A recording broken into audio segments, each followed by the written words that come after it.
दिल्ली की अगर हम बात करें तो इस समय पॉल्यूशन सबसे बड़ी समस्या बनी हुई है। पॉल्यूशन के लिए सरकार क्या काम कर रही है, प्रशासन क्या काम कर रहा है और जनता और आरडब्ल्यू क्या काम कर रही है। हमारे बीच में मुकेश गौड़ साहब हैं जो कि आरडब्ल्यू अध्यक्ष, बल्लभी नगर विकास परिषद के अध्यक्ष हैं। सर क्या कुछ कहना चाहेंगे पॉल्यूशन को लेकर?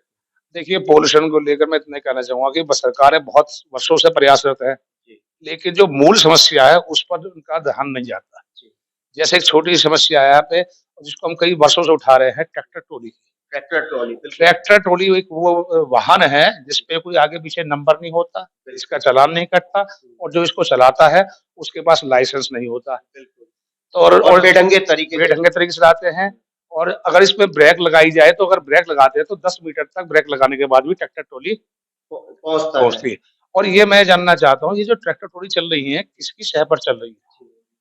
हुँ, ये रोड़ी, बदरपुर, मलबे, मलबा। ये खेत हुए जाते हैं, उड़ाते हुए जाते हैं। जी, तो ये किसकी शह पे चल रही हैं? इसको चलाने वाला कौन है? जिसको हम बरसों से शिकायत करते आ रहे हैं, पुलिस से भी, प्रशासन से भी, एसडीएम से भी। जी, तो ये किसकी शह पर चल रही है? इसके पीछे किसका हाथ है? बिल्कुल ठीक ये बात। ट्रैक्टर ट्रॉली माफिया का आयोजक कौन है? क्योंकि शाहजहां नोट जोन की बात करें तो बॉर्डर से ये आते हैं, लोनी बॉर्डर से आते हैं, वहाँ पे टोल भी लगा हुआ है, तो क्या सुविधा शुल्क देकर के आ रहे देखिए, हैं? बॉर्डर पर ये उन्होंने इसका वो खोल रखा है, स्टॉक खोल रखा है, उसके अंदर यहाँ पे निर्माण होते रहते हैं, भवनों के इसके अंदर आते हैं। जी, इसका एक लाने का तरीका होता है, जैसे धक्के के लाएँ या पानी छिड़क के लाएँ, जी, लेकिन उस पर इनका ध्यान नहीं जाता। जी, और इसपे हर सुनने में तो ये भी आया कि हर लाल बत्ती पर जी। ट्रैफिक पुलिस वालों का कुछ हिस्सा भी है। हिस्सा है, जी, ये सुनने में आया है। जी, जबकि सुप्रीम कोर्ट और हाई कोर्ट की गाइडलाइन के मुताबिक दिल्ली के अंदर ट्रैक्टर ट्रॉली पूरी तरह से बैन है। जी। उसके बाद भी आँखों के सामने ट्रैक्टर ट्रॉली चल रही है हुँ।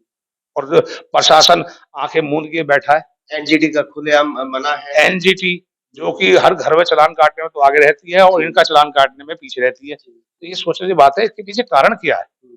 तो ये हमें और आपको जागना पड़ेगा और प्रशासन को सबसे पहले जागना पड़ेगा। क्योंकि सीनियर सिटीज़न रोड क्रॉस नहीं कर पाते, बच्चे और महिलाओं को काफ़ी दिक्कत आती है। देखिए, दिक्कत तो बहुत ज़्यादा है इनसे, आप यकीन नहीं मानोगे।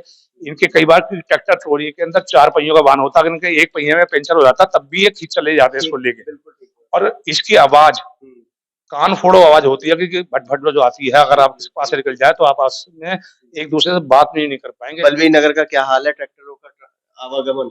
मेरा निवास जहाँ पर है, यहाँ पर दिन में कम से कम 100 डेढ़ 100 ट्रैक्टर निकलते हैं डेली 100 150। और रात सुबह करीब 3 बजे स्टार्ट हो जाते हैं, जो शाम के 3 बजे तो 4 बजे तक लगे रहते हैं। हम किस प्रकार से यहाँ पे अपना जीवन यापन कर रहे हैं, ये हम ही जानते हैं। क्योंकि अगर कोई ट्रैक्टर ट्रॉली वेलकम तक जा रही है, तो यहाँ बल्लभी नगर, शिवाजी पार्क होते हुए जाती है, रवींद्र शादी होती जाती है। बिल्कुल ठीक। कितने वार्ड किसके अंदर आ रहे हैं, जी। ना तो निगम कार्रवाई कर रहा, ना पुलिस कार्रवाई कर रही, ना एसडीएम काम कर रहा, ना कोई सीएम काम कर रहा। क्या कहें?